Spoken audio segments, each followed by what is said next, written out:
You've had an outstanding acting career. It's probably spanned over 3.5, 4 decades. I mean, and correct me if I'm wrong, you've done everything from Chips to working with Spielberg and DiCaprio and Catch Me If You Can.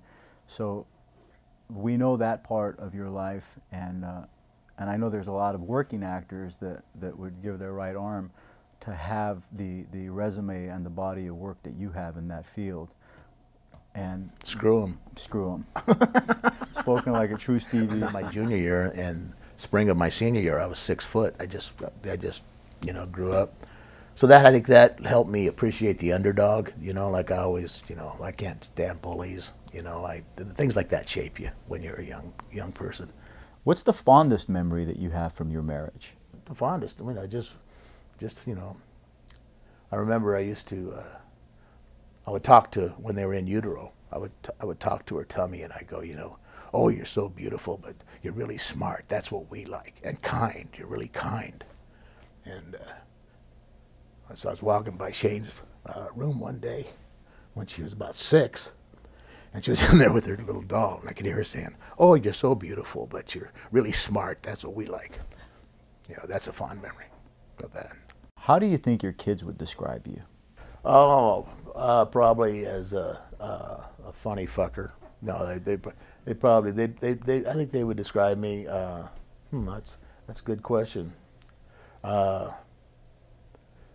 think they would describe me as a good dad.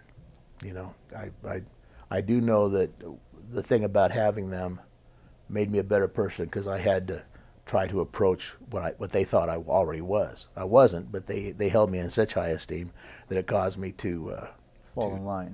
Yeah, just to, you know, I wanted to be that guy to them, and so I said. Hey, man! Let's go, come on, come in.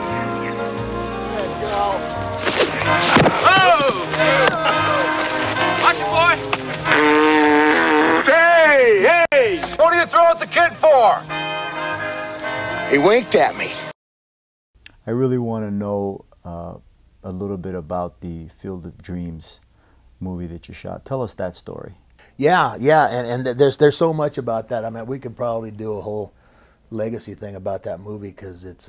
Were you at all overwhelmed by the talent in this movie? No, I'm always. I try to stay perfectly whelmed, neither under nor over. I just whelm. Your legacy being recorded. Why is it important?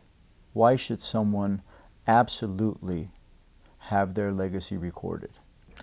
Well, you know, I was thinking about that when I was coming up here to work with you. I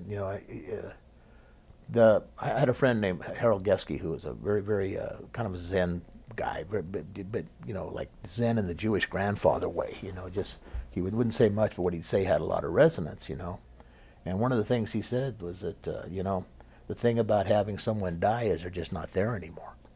And that really stayed with me. Steve, I want you to take this opportunity and share with your daughters how you feel about them and what they've meant to you. Well, yeah, that's a, you know, even in expressing it, I'm sure I'm going to have trouble talking about it.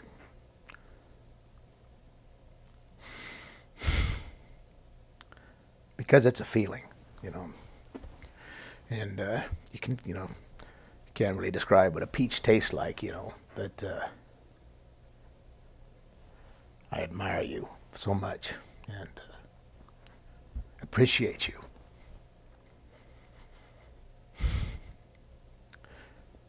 And acknowledge that it wasn't whatever a normal upbringing is, you know. I'm sorry about the cattle prod, but it did improve your behavior. Didn't even have to use it, just kind of did it next to your ear when you were messing up. No, the fact is that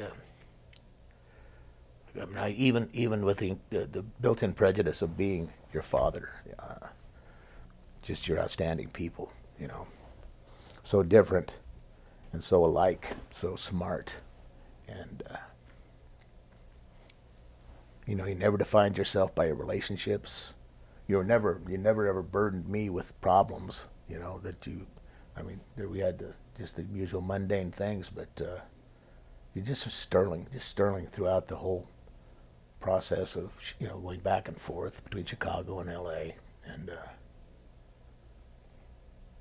just a joy, you know, just the kind of experience that, you know, you say that you people are obligated, some don't, but people are obligated to love their children. But it's just really wonderful when you really like them, you know, when you just feel they're such quality people, you know, and I just feel that there's just a unbelievable potential future.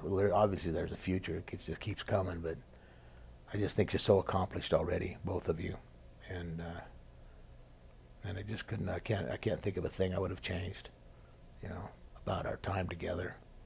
It was too fast, you know. It's you know, the hours seem slow, but the years are so quick.